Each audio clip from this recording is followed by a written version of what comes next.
Hello everyone, my name is Kitanjali Singh and I am currently interning at Lexis and Company, and the topic for today's video is Muta marriage.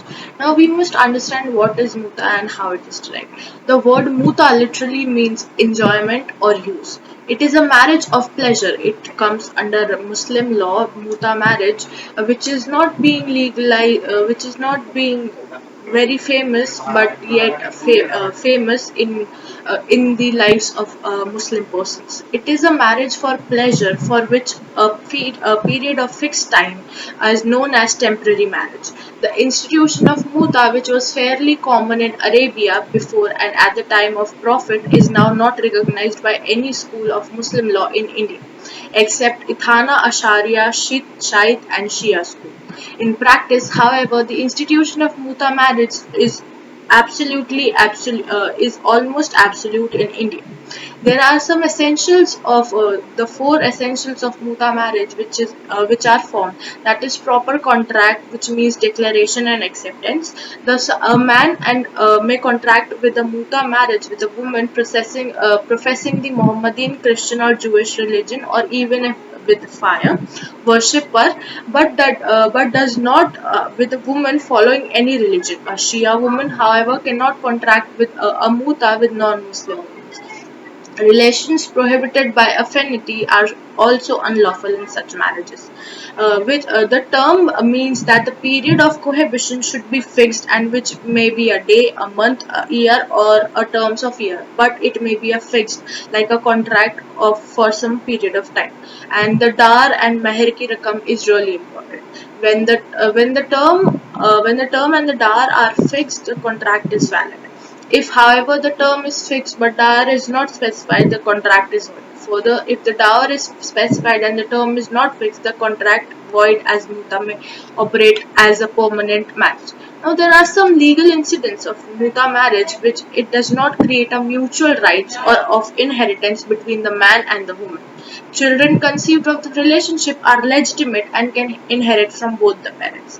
Where the cohabitation commences in a muta marriage and there is no evidence as to the term and cohabitation continues, the proper inference would, in default of evidence of the contrary, be that muta continued during the whole period of cohabitation.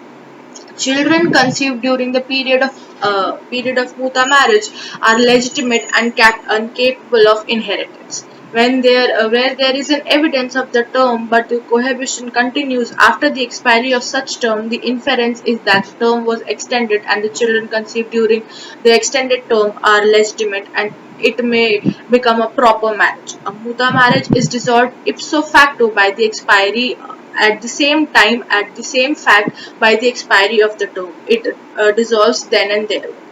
No rights of divorce is recognized in muta marriage, but the husband may, at his will, put an end to the contract by making a gift of the term to the wife even before the term ends. The wife's consent is not required for such termination. Dar is necessary condition of muta. When their marriage is consummated, the wife is entitled to the whole amount even if the husband ends the contract before. The term expires if the marriage is not consummated and the wife is entitled to half of the dar. If she leaves before the expiry of term, the husband is entitled to deduct a proportionate part of the dar. A muta wife is not entitled to maintenance under Shia law. She was, however, be held to be entitled of maintenance as a wife under the provision of Section 125 of CRPC, and it was declared in the case of Lupton versus Mirza Kumar. This decision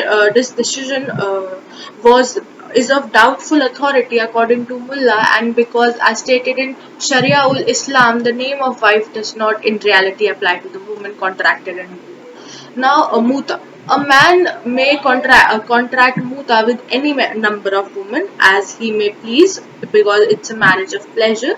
And muta marriage has its own advantages and disadvantages, but one cannot turn a blind eye to the fact that it is indeed a form of Islamic prostitution, and such practice should be curbed in order to bring end to a gender discrimination and protect equality of women to a man, a concept hardly seen in male-centric patriarchal Muslim law. Muta marriage is yet another practice and example which favors the Muslim males more than the females. Though Muslim males prophets claims that they are fighting for the rights of women, but in reality, some of the provisions of Muslim law are really biased towards the women's in Muslim community. That was all. Thank you.